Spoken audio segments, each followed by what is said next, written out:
Mesdames et messieurs, bonsoir.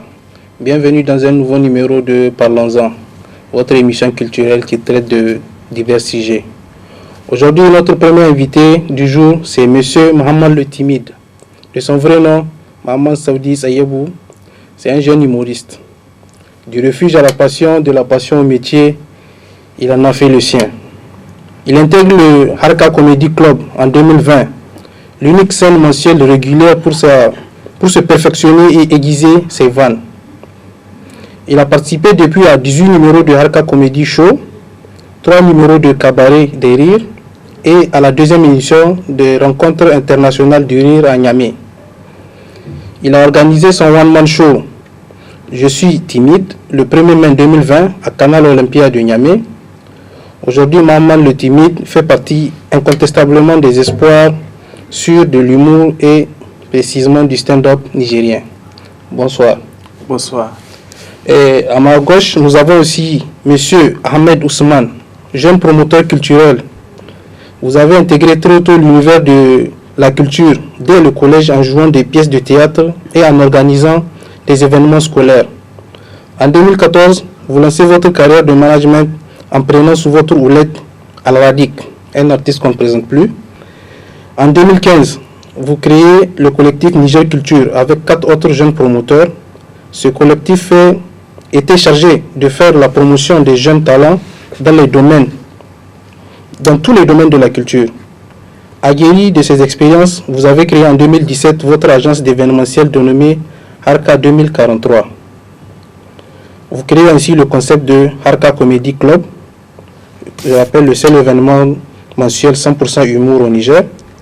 Engagé et dévoué pour la cause de la culture, vous avez été élu secrétaire chargé à l'organisation de l'Association nationale des auteurs et compositeurs et interprètes de métiers de la culture, de la musique de Niamey, de 2020 à 2022. Vous avez aussi été nominé pour le Tarmamou 2021 dans la catégorie promoteur culturel. Bonsoir à vous. Bonsoir. Et bienvenue dans cette émission. Merci beaucoup, merci. Donc aujourd'hui nous allons parler de vos deux métiers, à savoir celui de promoteur culturel et celui d'humoriste. D'accord. D'accord, donc on va commencer avec le promoteur. Parlons-en. D'accord, parlons-en justement. Donc c'est quoi l'activité, le rôle d'un promoteur dans la culture, on va dire? Voilà, ok. Le rôle d'un promoteur dans la culture. Merci beaucoup, Monsieur Baba Omar. Merci. Et merci surtout aussi pour l'opportunité que vous nous offrez en nous exprimant sur la télévision Miroir de la femme. Tambara, donc. Oui. Un promoteur, il faut juste comprendre, c'est un entrepreneur. D'accord, quelqu'un qui entreprend. Donc, nous ici, le promoteur dont on parle, donc culturel, c'est ça. Oui. Le promoteur culturel, c'est vraiment celui-là qui essaye de, à travers la culture, de promouvoir toutes les valeurs, voilà, que compose cette culture-là. Là, ici, on parle bien évidemment de la culture nigérienne. Voilà, donc tout ce qu'on est en train de faire, c'est pour la culture nigérienne. Faire en sorte qu'elle avance, qu'elle soit plus visible, qu'elle soit plus rayonnante. Voilà, à travers des activités, à travers des actions, à travers beaucoup de gestes, au fait. D'accord. Comme on a vu un peu, vous avez commencé assez tôt, on va dire dès le collège, donc c'est vraiment tôt, donc la passion, elle y était déjà. Oui, bien sûr. Bon, ça c'est peut-être ce que dit les papiers. Sinon, l'amour pour la culture, cette passion-là, tu nais avec ça. Donc c'est pas une question de collège. C'est vraiment qu'on est né dans ça. On a grandi. C'est peut-être à partir du collège qu'on a commencé à s'exprimer dedans. Sinon, peut-être même c'est avec des regrets parce que ailleurs, on a vu des personnes qui sont rentrées beaucoup plus tôt, ce qui fait qu'ils sont aguerris. Donc, au fil des années, peut-être arrivés au collège déjà, ils étaient expérimentés. Ils étaient dedans. Bon. Et de votre côté, qu'est-ce qui a été le déclencheur? Qu'est-ce qui vous a poussé à entreprendre à commencer cette activité? L'humour? Oui. Bon. Comme on le dit, l'humour est thérapeutique, l'humour guérit. Tu vois, moi, je dirais que l'humour m'a soigné, en fait. C'est une triste réalité, en fait, pour quelqu'un qui a vécu son enfance loin de papa et maman. Il y a des choses, on n'ose pas les dire, quoi. Donc, moi, le rire était devenu presque un mot qui n'est pas dans mon dictionnaire, au fait, avant. Donc, il fallait prendre du recul pour pouvoir rire de ce qui m'est arrivé, tu vois un peu. Donc, c'est comme ça que j'ai commencé.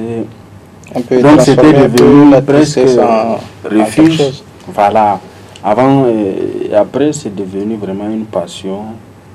J'aime partager la bonne humeur autour de moi, etc.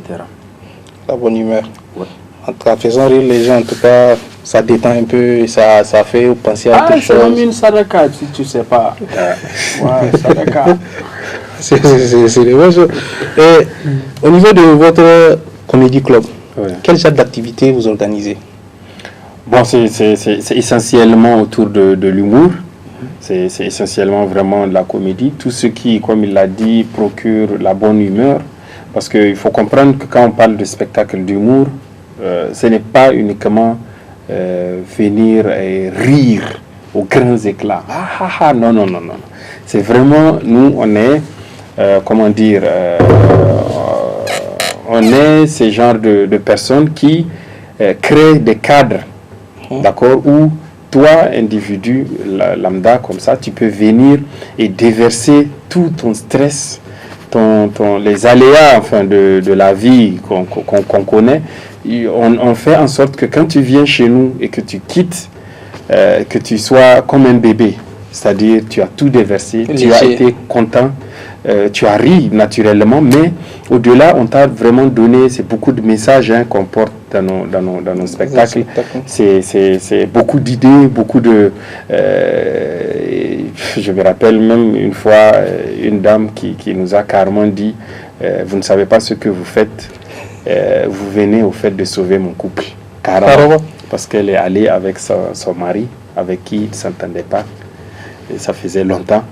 Mais quand ils sont allés là-bas et qu'ils ont quitté, on dirait que le couple renaît. Un nouveau souffle. Parce que c'était que du spectacle qu'ils étaient en train de parler durant les jours, tous les jours qui suivirent. Et les anciens machins, ils ont laissé ça. Carrément, ça les a permis de nous, des choses comme ça, quand tu entends ça, rien ne peut remplacer ça, en fait. C'est encore plus de carburant. C'est ça. Ça permet de faire avancer les choses. Effectivement. Et monsieur le timide, oui. À vos débuts, le timide. Oui. Quelles ont été les difficultés auxquelles vous avez été confrontés? Bon, les difficultés... je vais l'appeler le timide vu que... Oui, c'est dit timide. C'est d'ailleurs mon nom. Voilà. Les difficultés, même maintenant, on a rencontré. Oui. À mes débuts, moi, je dirais mes difficultés étaient plus entre autres... qui étaient par rapport à ma personnalité, quoi. J'étais quelqu'un... je suis quelqu'un de timide, naturellement. Et vous êtes humoriste. Oui, il y a une dualité. Mais laisse-moi t'amener. Je suis quelqu'un de timide, naturellement, pour tout ce que j'ai vécu dans la vie. Donc, là, maintenant, moi, j'ai appris à prendre du recul. Maintenant, je voulais faire rire les gens. Là, quand tu es timide, c'est pas facile. C'est assez compliqué. Voilà. Donc, les difficultés étaient d'abord là, quoi. Comment un timide peut arriver à faire rire les gens? Tu vois un peu? Donc là aussi, il faut s'y mettre à travailler comme il me l'a toujours dit. Je me rappelle, une fois, il m'a appelé, il me disait, bon, maman, moi, je m'en fiche que tu sois timide ou pas. Mais, fais en sorte que ce que tu vas dire là, tu ne sois pas timide. Donc c'est comme ça, j'ai vraiment analysé ce qu'il a dit. Et j'ai dit, bon, c'est comme ça, il faut le faire. Si réellement je tiens à faire une carrière dedans. Donc, en plus, pouvoir vaincre sa timidité. Voilà, donc tu vois. Et je me suis trouvé un style comme ça. Un timide qui ne parle pas, mais qui fait rire les gens. Mais j'ai toujours des fois, quand je monte sur scène, quand on me présente, bon, accueillez Maman le timide. Quand je viens par exemple pour la première fois, j'entendais les gens dire, hey, lui en plus il est timide. Hein. En plus il est timide. Je t'assure, j'ai entendu ça partout où je passe. En plus il est timide. Je dis, ouais, bon. Attendez, d'abord que je commence. Maintenant, après, les gens viennent me dire, oh, t'as là, tu te fous des gens, tu n'es pas timide, quoi. C'est un faux timide. Le gars c'était timide, mais. Non, mais naturellement, je suis timide. D'accord. Mais le métier. Une fois sur scène, la timidité, elle est oubliée. Si, elle est là. Et comment on fait? Ah, mais je parle. Si du moment où j'arrive à parler, ça va. Je peux dire quelque chose qui n'est pas ce que je suis en train de faire. C'est assez compliqué. Il a dit le moine, quoi. C'est ce qu'il est en train de dire. C'est vraiment lui. C'est son métier à lui, donc c'est lui qui connaît ce qui se passe. Tu peux venir faire le genre, quelqu'un qui a vraiment peur de ces gens-là qui sont devant toi. Oui. C'est ce qui fait que les gens disent, ah, lui là, il est timide. Mais quand tu commences à parler, une fois que les mots viennent, ce qui va sortir de ta bouche est totalement opposé à ce que tu es en train de montrer physiquement. Voilà, là je comprends mieux. Voilà. Là, les gens, donc tu passes deux messages aux gens, soit pour regarder mon corps, ce qui physiquement, voilà, ou bien écouter ce que je suis en train de vous dire. Là, les gens se disent, bon, finalement, on va l'écouter ou bien on va le regarder. Au football, c'est ce qu'on appelle, pendant un coup de pied penalty, là, oui. On va dire il a pris le gardien à contre-pied. Voilà. Donc, il vient avec sa présence scénique, il est un peu... Vous partez de ce côté, lui, il parle... Il est timide, il ne va pas pouvoir y arriver, ça ne va pas marcher, et puis, pap, il le sort, il le fait rire, il ne comprend même pas d'où ça vient. C'est exactement ça. C'est plutôt une bonne stratégie. Ouais, bon. Il faut le dire, je ne suis pas le seul qui fait... Oui, mais... évolue dans le même style là. Oui, mais vu votre histoire personnelle, donc c'est vraiment une victoire sur la vie. Oui. D'arriver à s'exprimer, à faire... je tiens encore à le remercier, peut-être je ne l'ai pas fait, ou bon, disons je ne l'ai pas fait même.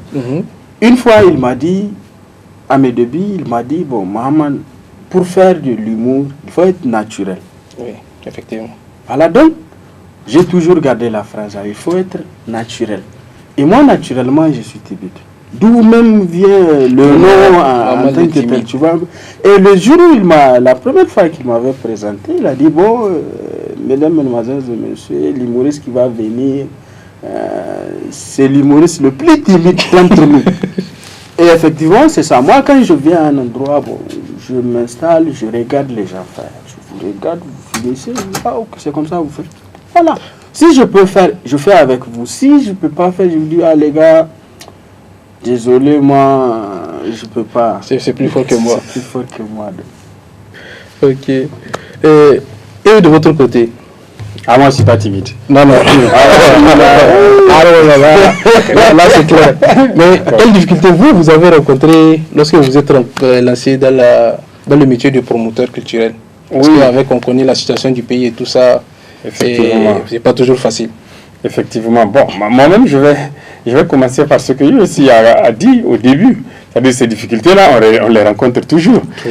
Parce que c'est... Ah, effectivement. Parce que l'univers, il faut comprendre que l'univers dans lequel on est aujourd'hui, c'est triste de le dire, mais c'est pas un univers favorable pour le développement même de tout artiste. Je ne parle même pas de l'humoriste, hein, en tout cas tout celui qui entreprend dans la culture.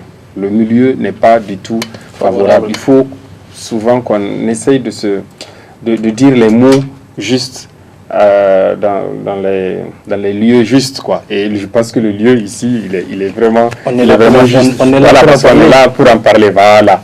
Donc, mais quand même, ce qu'on se dit toujours, c'est que il faut qu'on apporte nous-mêmes notre part.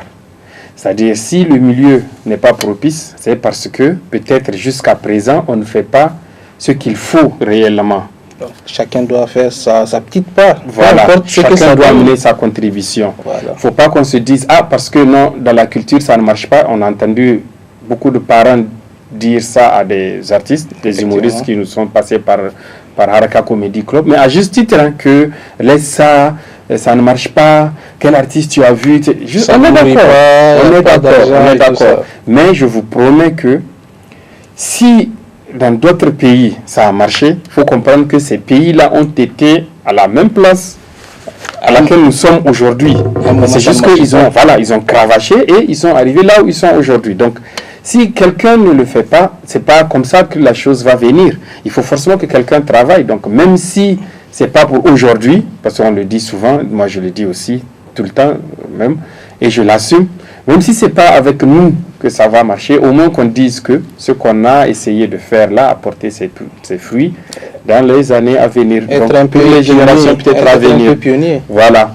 Mais voilà. Je pense que même maintenant ça peut marcher. Quand on nous dit que quelqu'un, parce que bon, disons-le, un nom, une référence, moi je vous parle de Gou Michel aujourd'hui, nos parents, il a traversé des générations, vous comprenez. Et quand on vous dit aujourd'hui, Gou fête ses 30 ans de scène, 25 ans je crois, ou 30 ans de scène, mais et qu'on vous explique son histoire, c'est aujourd'hui il arrive à voyager partout, mais avec son humour là, mais tu vas te dire, mais le chemin il est long. Moi je le sais. Par exemple, justement, c'est même pas la peine de raconter l'histoire, il suffit de voir ses premières vidéos, c'est tout. Voir la différence avec la vie. Bien avant ça, il suivait une troupe théâtrale, il a dit compagnie théâtrale là, mais en tant que juste gens qui prennent les trucs là pour amener sur, c'est comme ça, il a débuté, il est allé durant des années, il ne gagnait rien du tout, il le faisait, mais vraiment par passion, et je ne sais pas si lui-même, si on lui demande de refaire le même parcours, il va le faire, ça je ne sais pas, mais quand même on doit s'inspirer de ce genre de carrière, bien sûr, d'histoire. C'est motivant, et puis on voit que à force de travailler, un jour ou l'autre, ça peut payer. Et ce qui est sûr, pour revenir à votre question, c'est que on ne s'attend pas à se dire que parce que on rencontre des difficultés, donc on doit abandonner. Non. Ou parce que on entend ça aussi, parce que l'État, le gouvernement ne suit pas. Donc non, je vous promets. Il faut juste qu'on soit un peu plus sérieux dans ce que nous sommes en train de faire. Et c'est à nous de placer vraiment l'univers là-dedans je vous parlais, propice pour le bien-être et le développement de nos artistes et nous-mêmes promoteurs culturels dans ce milieu-là, culturel-là au Niger. C'est à nous de faire en sorte que les choses changent. Voilà, c'est que les choses s'améliorent. Il y a des domaines où on n'a pas besoin d'attendre que l'État fasse quelque chose. Mais, si on peut faire bouger même là, j'ai des exemples. Alphaga, il a fallu qu'il parte décrocher le titre de champion d'Afrique pour que ici la présidence lui donne 25 millions pour que on sache que taekwondo Drogba, on a vu à l'éclosion de Drogba, les Ivoiriens, tout le monde, les mamans quand ils vont accoucher, ils espèrent que ça soit des garçons. Dès que le garçon vient, on lui donne un ballon. À 2 mois, on lui donne un ballon, on espère qu'il soit Drogba. Voilà. Soyons alors des Drogba, soyons des Alphaga, quoi. Et puis les gens vont nous considérer, c'est ça. Si c'est arrivé une fois, c'est que ça peut encore arriver. C'est sûr. Enfin, une preuve aussi, on a eu Maman. Voilà, il y a un Maman Gondwana, c'est ça. On ne le dit pas assez, mais c'est un Nigérien. C'est des preuves que il faut vraiment travailler et après la reconnaissance viendra. Voilà. Aujourd'hui, on parle de l'humour, même la musique, dans quelles conditions vit la musique au Niger? C'est des points de suspension. C'est d'autres histoires. Vous avez d'autres promoteurs pour qu'ils vous en parlent. Là aussi, c'est un autre vaste. Ah ouais, je vous promets. Alors, Maman le timide. Qui ont été vos modèles? Maintenant, c'est Maman. Le timide. Le timide. Ok, le timide. Ouais, le timide. Qui ont été vos modèles? Qui vous ont inspiré? De qui vous vous inspirez pour faire vos spectacles? J'imagine qu'il y a des gens à qui vous voulez ressembler ou bien dont le style vous plaît, quoi. Oui. Il y a Thomas Indjijol. Ah oui. Je le connais. J'aime bien aussi. Il y a Paul Mirabel. Ça, je connais. Je pense que je connais. À Montreuil Comedy Club. Voilà. Il y a Olivier de Benoît. Je connais aussi. Il y a Jimo. Le lac. Voilà. Non. Il a son style aussi à lui. Voilà. Ah, c'est vrai, c'est des bons comédiens, en tout cas, c'est des bons humoristes. Ouais. C'est des gens que je suis assez régulièrement aussi. Et il y a aussi le groupe là, comment on les appelle Garnier et Santou. Garnier et Santou, je Garnier connais et de Santou. nom, mais je ne connais pas de spectacle réellement comme ça. Non, c'est leur nom, c'est un duo là. Oui, je connais. Garnier et Santou. Ok. Bon, c'est des bons exemples. Et c'est le pire que je vous souhaite d'avoir une carrière comme eux. Ouais. Ou plus. Ou plus. Mais ça, Beaucoup c'est le plus. travail. C'est En le tout cas, Ouais, il c'est faut travailler. c'est le travailler. Maintenant, à part ce Arca Comedy Club, c'est à Niamey seulement ou bien ça bouge ou bien il faut être à Niamey pour pouvoir vous voir?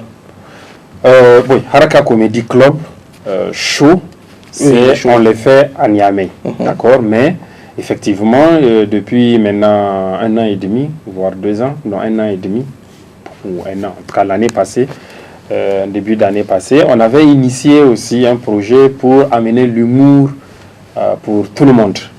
À Donc l'intérieur on a du passé pays. aussi à l'intérieur du pays, parce qu'on est allé initier des formations à Zender, à Agadez et à Maradi. Maintenant, à Zender et Maradi, on a carrément installé des comédie clubs là-bas, autonomes, qui se gèrent eux-mêmes, parce qu'on leur a montré un peu comment Ça fonctionne. on s'y prenait à Niamey, voilà, le travail, comment il faut le faire, à travers vraiment des jeunes qui sont intéressés, Ok. qui nous suivaient à l'époque déjà. Donc, et aujourd'hui, je vous promets, Maradi Comedy Club tourne très bien. Ils organisent régulièrement aussi leur propre spectacle.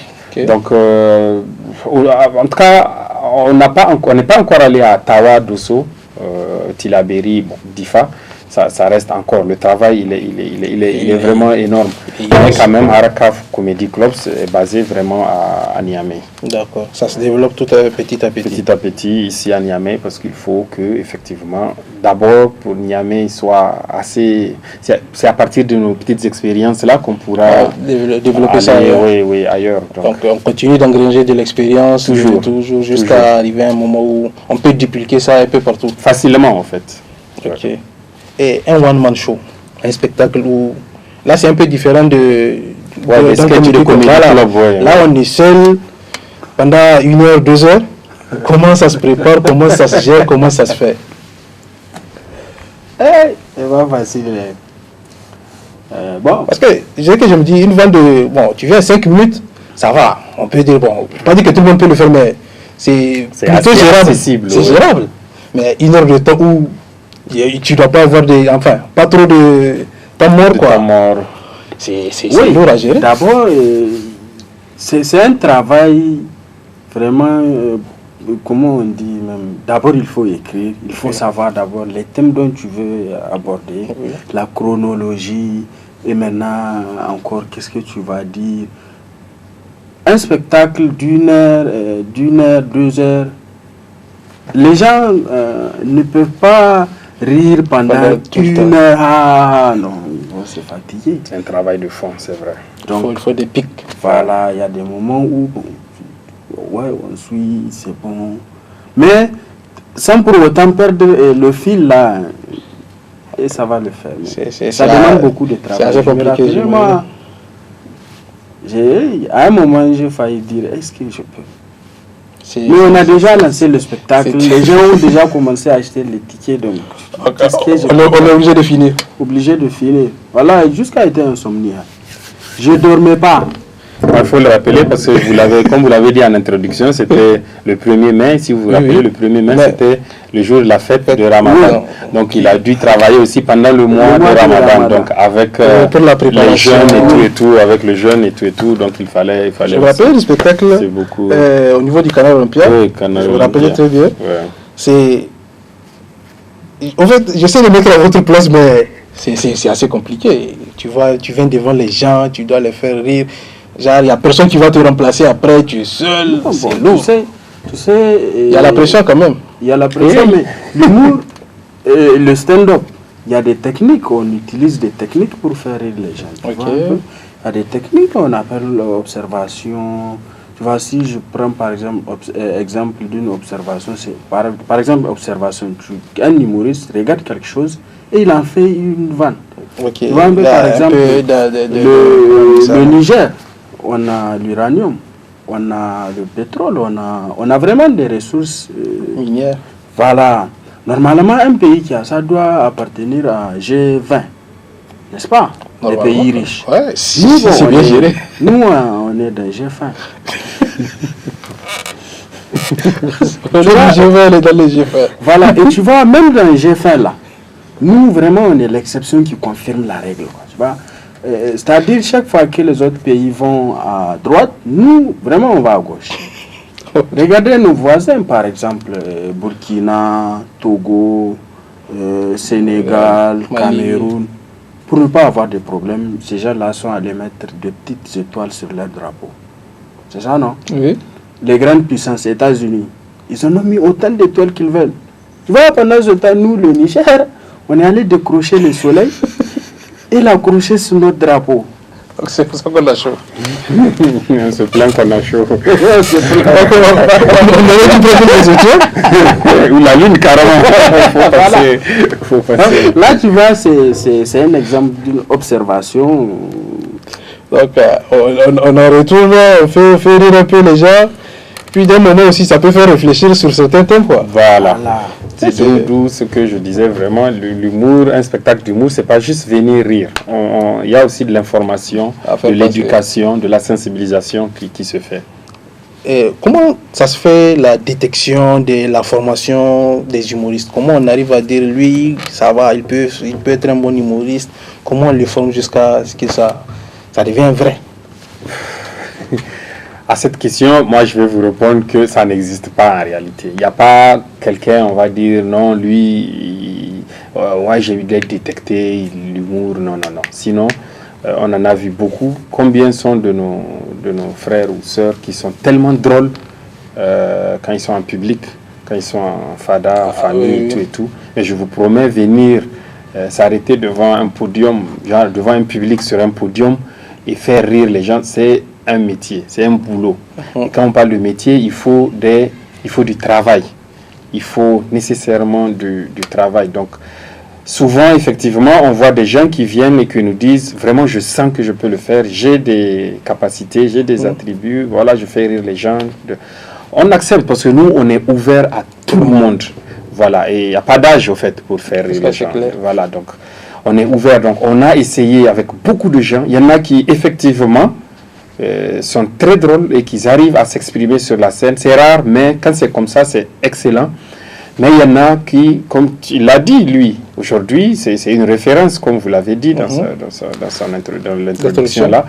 C'est vraiment une référence, mais je vous promets, vous déposez 100 personnes, vous n'allez pas le voir. S'il faut, genre, regarder les gens et les écouter, faire rire les gens comme ça pour dire, ah, lui, il sera un humoriste, lui, il sera... Alors, lui, il ne sera jamais humoriste. Mais pourtant, comme il l'a compris, il l'a dit, c'est des techniques, c'est du travail. Donc tu vas être drôle sans vraiment être drôle naturellement, réellement dans la vraie vie. Oui. Parce que c'est des techniques que tu utilises. Donc, tu parles aux gens et les gens, en fonction de ce que tu dis, ça fait rire. Qu'ils le veulent ou non, ça fait rire. Donc c'est le travail au fait. Donc nous, dans la détection, plutôt que de chercher des gens comiques, drôles, comme ça, c'est pas ça. Nous on cherche celui qui a la passion, c'est lui qui veut le faire, c'est lui qui est prêt à tout pour le faire. C'est lui qui est prêt à souffrir dans le travail. Parce que quand tu vas commencer à voir effectivement la vraie réalité même du terrain, il y en a beaucoup qui ont abandonné. Oui, il faut préciser aux gens aussi que c'est pas tu écris 5 minutes, tu viens la veille pour faire. Il y a des semaines de répétition, il y a des jours, tu répètes. Mais le sketch, il faut que vous deveniez un seul. Voilà. Et pour cela, c'est du travail. Je me rappelle même les leçons qu'on te fait bûcher. Parce qu'il y a du bûching. Quelqu'un m'a dit, ah quoi, vous bûchez? Je te jure, il y a des gens, ils ont abandonné juste à cause de ça. Il y a des gens, ils disent, donc quand est-ce que vous allez m'écrire? Je dis, non, on ne t'écrit pas. Peut-être au départ, parce que comme je l'ai dit, tout dépend de l'ambition qui te nourrit. Si vraiment on voit que l'ambition elle est assez énorme, même tes premiers textes, on peut les écrire sans problème. On en a beaucoup. Donc on t'écrit. Il y en a quelqu'un qui a dit, ok, quand est-ce que vous allez commencer à m'écrire mes textes? J'ai dit, aïe. Je dis non, vous écrivez vous-même vos textes. Hein. Si vous voulez, tous les artistes écrivent, oui, après. Voilà, et c'est ça maintenant la formation. C'est parce qu'à Haraka Comedy Club, l'avantage c'est que ensemble, tu viens avec peut-être souvent même une seule idée. Tu dis juste l'idée, moi je vais faire un sketch sur les animateurs là qui prennent de l'argent sur les gens pour les prendre sur les plateaux télé. Oula. Juste ça, tu dis... Tu dis, toi, Maurice, c'est ton thème. Nous, on est là, parce qu'on travaille en groupe. On dit, bon, ok, chacun avec son petit vécu, son voilà. Bon, moi, je connais un, il s'appelle Baba Omar, lui, il ne prend pas d'argent. Non, je te dis, je suis témoin. Donc, tu vois, on ajoute, et ensemble, on forme un sketch. Tu peux venir avec un sketch entier qui fait 20 minutes. Nous, on te dit, calme-toi, on est dans un comédie club show, on veut juste 5 minutes, on essaie de raccourcir. Peut-être dans les 20 minutes, on peut trouver 3 fois 5 minutes, 5 bonnes minutes que tu peux le faire en 3 spectacles différents. Voilà. C'est ça le travail, c'est ça la formation vraiment dans laquelle nous sommes. On travaille ensemble sur les sketchs des uns et des autres. Et à la fin, chacun est content parce que avec l'apport de ce nombre de personnes-là, c'est évident que au spectacle, lors du spectacle, ça puisse prendre. Forcément, vu que la somme de tout est toujours mieux que de tout seul. Il faut juste que la personne soit convaincue, que la personne soit passionnée. C'est juste ça. Le reste, voilà, ça va venir. La passion, le travail, il y aura le résultat. Aujourd'hui, tout est sur le net. Comment faire rire quelqu'un? Je vous promets, tu mets ça sur YouTube, sur Google, mais tout est là. Donc, tout dépend de est-ce que tu es prêt à à donner 1 heure de temps de ta vie pour aller regarder ces vidéos-là, ces documents-là. Est-ce que tu es prêt pour ça? C'est juste ce qui différencie un artiste à un autre. C'est ça.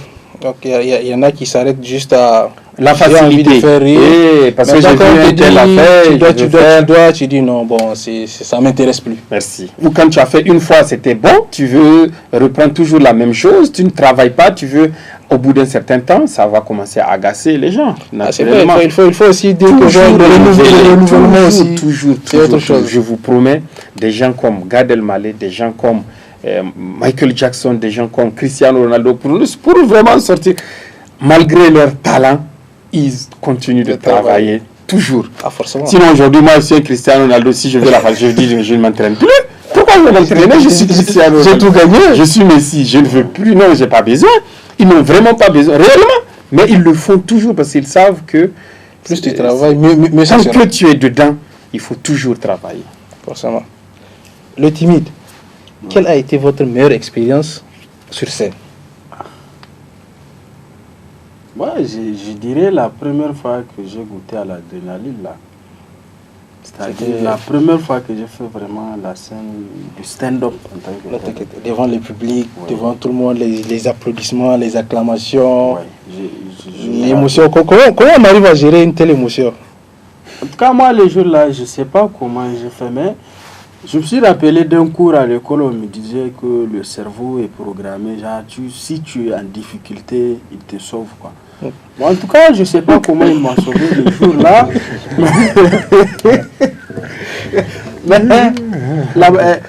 Et quand j'étais rentré à monter sur scène, j'ai entendu des gens dire « Ah, il est vraiment timide ». C'est la seule phrase que j'ai entendue venant du public le jour-là. Le reste, tout était fermé. Oui, bon, j'avais un texte que je devais réciter. Oui. Tout en faisant semblant de ne pas réciter. C'est ça on appelle jouer. On a la leçon, mais on vous la sort comme si c'était... Ça sort tout de suite. Voilà, ça sort naturellement, comme si c'était improvisé. Voilà. C'est pour ça qu'il disait l'humoriste et le sketch doivent faire un. Donc, peu importe dans ton humeur le jour-là, tu peux jouer le texte comme les autres fois. Donc, peu importe, tu es triste, tu es souriant, une fois que tu es sur scène, tu es ton bailleur en train de te faire sortir de la maison. Toi, tu sais qu'on est en train de faire sortir tes bagages, mais tu es sur la scène, tu dois rire, tu dois faire rire, tu dois faire comme si de rien n'était. Tout va bien. On souffre. C'est pas facile. Le premier spectacle de 2021, là, oui. La veille, j'avais fait un accident, j'avais cogné un enfant vers l'aéroport là. Et le lendemain, je devais faire le spectacle. Au moment où je montais sur scène, le papa de l'enfant m'avait appelé. « Hey, toi, jusque-là, tu n'es pas revenu. Qu'est-ce qui se passe? Nous, l'enfant est à l'hôpital, on t'attendait. » Et toi, tu dois monter maintenant, tu as d'autres soucis encore. Là, on est obligé de faire... Aussitôt quand j'ai mis pied sur scène, j'ai oublié, en fait, Tu devais jouer on a là-bas. proposé ça d'abord. Parce que là-bas, quand tu sauves ta peau, c'est là, tu joues ta vie là-bas, quoi. Oui, parce que face au public, il n'y a pas de filtre, il n'y a pas de. C'est pas à la télé, c'est pas monté, c'est du direct. C'est vraiment donc direct. une fois qu'on se crache. Il vient de faire une comparaison là. Comme il parle de technique là. Technique là, tu vois, comparaison, on compare deux choses. Voilà, par exemple, nous on parle ici, mais ça sort là-bas, quoi. Voilà, c'est comme la bouffe aussi. Au moins ici, ça sort là-bas. Voilà, tu comprends bien, toi. Effectivement. Quels sont les futurs projets pour Harka Comedy Club, Harka Comedy Show? Oui, bon, les projets, waouh, on a du temps là parce que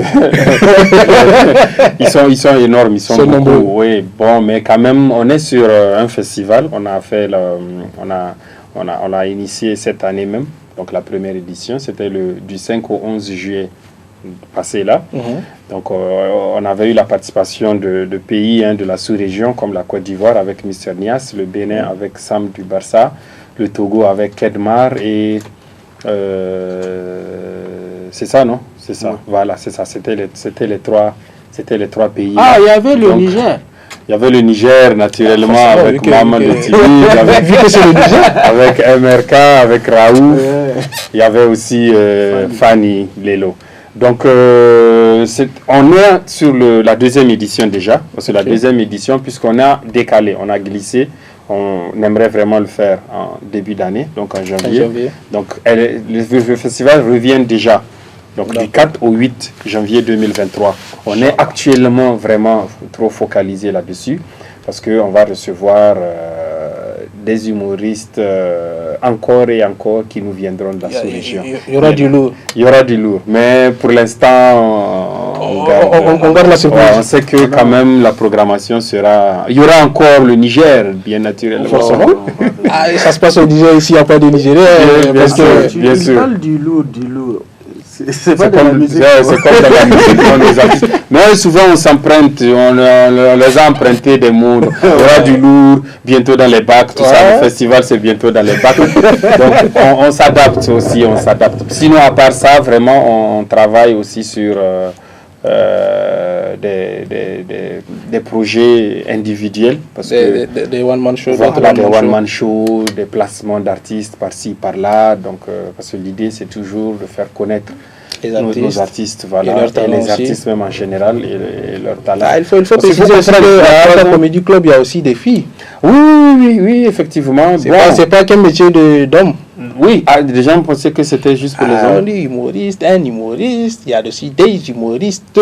Ok, d'accord. Toi, ils n'ont qu'à se détromper. Il y a aussi des humoristes. Voilà. C'est un métier ouvert à tous.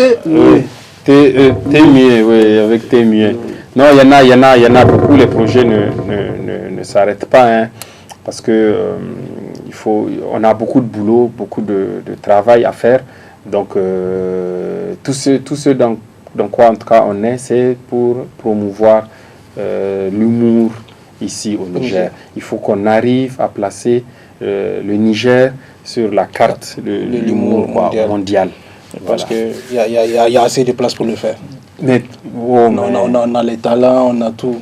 Si ça peut même convaincre certains papas, parce que souvent on a un petit blocus au niveau des parents, familles, oui, surtout pour les filles. Comprenez que il y a des artistes qui circulent. On était en contact avec un artiste ivoirien là qui m'a dit, Ahmed, moi j'ai fait en une semaine 2 fois Cotonou. Il dit il a été invité d'abord par la première dame et dans la même semaine, 3 jours après, le ministère de la Culture l'a fait revenir. Il m'a dit c'était un cachet à 1,5 million.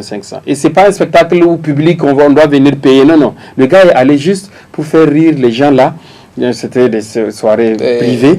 Oui, 1,5 million, quelques vingtaines de minutes. Il est allé, il prend l'avion à 2. Hôtel, tout ça, restauration, tout, parce que je le négociais pour l'amener ici au Niger. Je lui disais, Adjara, il faut venir, on va montrer aussi que, bon, voilà. Il y a une scène aussi. L'idée, c'est effectivement, parce que nous, sincèrement, il faut se le dire, c'est maintenant que ça commence à prendre, donc à bouger. Donc, c'était bien de confronter nos humoristes à ces humoristes aussi internationaux pour voir que, bon, écoutez, c'est des gens comme vous. Et c'est parce que souvent, ils nous racontent aussi leur vécu. Donc, si vous écoutez que lui-même, voilà par quoi il est passé, ça peut peut-être t'aider à... Donc, c'était ça l'idée. Il me dit, Ahmed, voilà, moi, j'ai pris, en une semaine, j'ai pris 2 fois 1,5 million au Bénin. Et il fait des scènes. Mais je te dis, il y a des gens, par week-end, ils ont 3 scènes. Et par scène, ils prennent minimum 200 000, 300 000. Attends, quel boulot! En tout cas, même dans la fonction publique, genre quel boulot te donne ça là? Une seule prestation, on te parle de 300 000. Et ça même, c'est du genre, c'est des prestations comme ça, où ramasser un cocktail. C'est 2-3 mois de salaire. Je te dis, bon, on sait quelque chose, on est dans les médias aussi. On en sait quelque chose. Mais si ça peut vraiment motiver certains parents, dites-vous que l'art là, effectivement, il faut du talent, il faut tout ce que vous voulez. Le travail aussi est là, mais c'est aussi un métier. Comprenons-le, c'est aussi un métier. Comme tous les autres métiers. Waouh, moi je suis fatigué quand on me demande, ah bon, à part ça, tu fais quoi? L'histoire là, je l'ai entendue depuis gamin, mais même maintenant, il y a des gens... Ça, c'est de côté, mais réellement, qu'est-ce que tu fais? C'est ça. Il y a réellement dans ma famille des gens qui me disent, ah mais Nisko, je dis, mais attends, moi ce que je suis en train de faire là depuis tout ce temps. Donc, c'est comme ça, vous le voyez. Vous pensez que je ne suis pas en tête. Voilà, Ahmed Kodek, Nisko, et attends, waouh. Mais si encore on est à ce niveau-là, c'est pour vous dire combien ça nous reste quoi, comme travail. Je pense qu'il y a pas mal de trucs à faire aussi. Ouais, pas mal, beaucoup. Et de votre côté, quels sont les futurs projets? Ah, il y en a. Ou il y a un autre one-man show qui se prépare. Ah, mais quand on commence, on ne s'arrête plus. La machine est lancée. Oui, c'est ça. C'est vrai, déjà, je ne vous ai pas demandé quel thème aimez-vous aborder dans vos spectacles? Quel thème vous abordez le plus? Non, moi, je parle de tout. Hein. Je ne dis pas, bon, ça c'est un sujet dont je n'en parle pas. D'ailleurs, en plus, il y a mon nom qui me sert de couverture. Quoi. Tu vois, un timide, il peut parler de tout. Donc ça dérange pas ça. C'est un timide, il peut parler de tout. Donc moi, je parle de tout dans mes sketchs. Ok. Ouais. Donc le cinéma, ça vous tente ou bien pour le faire rester sur les plages? Il y a l'argent dedans. Ah, il y a l'argent partout. Ouais, ça m'intéresse.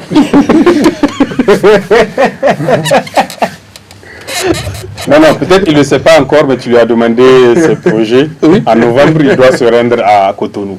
Ah, il a un spectacle. Il ne le sait même pas encore. Oui, il ne le sait pas. Il ne sait pas encore. Ah bon? En novembre, vous serez en direct à la télé, on est en train de lui dire qu'il sera à la grande réunion familiale. La carrière internationale commence à monter. Avec les phases qu'il connaît. Voilà, Karaji. Voilà, Cotonou, quoi. Cotonou, Zanukoma. Zanukoma. À quelle date déjà? Ah, il était à Lomé. Je dois prendre l'avion, non? C'est ça? On va voir ça. On va voir ça. Ça, non, on est en direct. On est en direct. Là, on est en direct. Après, on va en discuter. Bon, on va parler de les banques. Ouais, parlons-en. Vraiment, moi, comme on l'a dit, je savais pas que un jour, j'allais vraiment partir hors de la frontière nigérienne. Quoi. Juste l'humour. Non, genre, comme ça, je ne savais pas. Mais avec l'humour, j'ai vu, c'était facile. Quoi. J'étais là à la maison, on me dit, ah bon, prépare-toi, tu vas à Lomé. J'ai dit, ah, il vous blaguez. Je te jure, ce qu'il m'a fait. À 18h, il m'a dit, qu'est-ce que tu as demain? J'ai dit, non, demain, j'ai rien de prévu. J'ai dit, bon, est-ce que, je ne sais pas, si tu as une semaine comme ça, genre, tu ferais? J'ai dit, bon, d'abord, dis-moi. Qu'est-ce qu'il a encore dit? Dis, bon, en fait, j'aimerais t'envoyer à Lomé. J'ai dit, je ne fais rien. Tout le monde veut y aller. Ouais. Parce que, ça, c'était sa première fois. C'était la première fois. Et c'était sa première fois de sortir même du Niger. Du Niger même. Donc, les deux en même temps. Oui. Et puis, j'avais besoin vraiment de rencontrer d'autres humoristes et voir comment ça se passe là-bas. Comment ça se passe là-bas. Et qu'est-ce que je peux mettre dans ce que moi je fais pour que ça avance. Parce qu'il faut du travail et aussi de la patience. Beaucoup de patience. Donc, bizarrement, tout humoriste que tu vas rencontrer, il va te dire, ça n'a pas été facile. C'est partout pareil. C'est pas facile pour personne. C'est partout pareil. C'est ça. Donc, après, j'ai aussi été à Ouaga, à Koudougou. Ça a bourlingué, ça a voyagé. Maintenant, tu seras à Cotonou. J'ai passé par Parakou quand je partais. Donc, vous reviendrez nous parler de la émission et du spectacle de janvier. Oui, c'est sûr. Une chose, le festival. Une chose. Certes, lui, il dit aux gens, venez faire. Il y a un truc là où on appelle ça poteau. Les gens qui tapent poteau. Oui? Poteau. Genre, l'humoriste prend un mois en train de préparer son sketch de 5 minutes. Et il vient, ça fait pas rire les gens. Un flop. Ouais. Flop. Ça fait mal. Mon frère, en fait, tu ressens la même chose que Mohamed Ousmane au lendemain des élections. Quoi. Mais, comment on fait pour descendre de scène après ça? Non, tu descends pas de... Toi-même, tu sais pas quand est-ce que tu as quitté la scène. Des fois, on vient te dire, bro, c'est bon, non? Et puis, si le texte est fini, qu'est-ce que tu vas dire? Tu remercies le public et puis... Voilà, ouais, merci, c'était tout pour moi. Bon. Mais c'est pas facile. Ça fait un peu... Ça fait très mal, c'est pas un peu, ça fait très mal. Moi, la première fois où j'ai tapé poteau, c'était un samedi 25 janvier 2020. La date. À 16h15. C'était au CFPM Taya. Je me rappelle de tout ce qui s'était passé le jour-là. J'avais marché de CFPM Taya jusqu'à Bobiel, à pied. Et j'ai fait exactement 3615 pas. La moto collectée. Ouais, c'est ça qui est ici, là. 3615 pas. Voilà, donc c'est ma marque maintenant. Mais durant tout ce trajet où tu te poses des questions, moi, sincèrement, je me dis, si j'avais pas tapé poteau, à ce moment-là, peut-être que je ne serais pas là où je suis aujourd'hui. Parce que l'échec aussi fait partie de la réussite. Oui. Durant tout ce trajet-là, sincèrement, j'étais en train de pleurer. Bon, bien que quand je viens sur ça, je ne vais pas vous dire que j'ai pleuré. J'étais en train de pleurer et je me posais tant de questions. Pourquoi? Et c'est ça la pioche à prix. Oui, c'est ça la pioche à prix. Ok, bon. Je pense qu'on va s'arrêter là pour aujourd'hui. On reviendra pour en parler un autre jour, Inch'Allah. Chers téléspectateurs, nous sommes au bout de notre émission. Merci de votre visionnage et bonne suite sur la chaîne Tambara.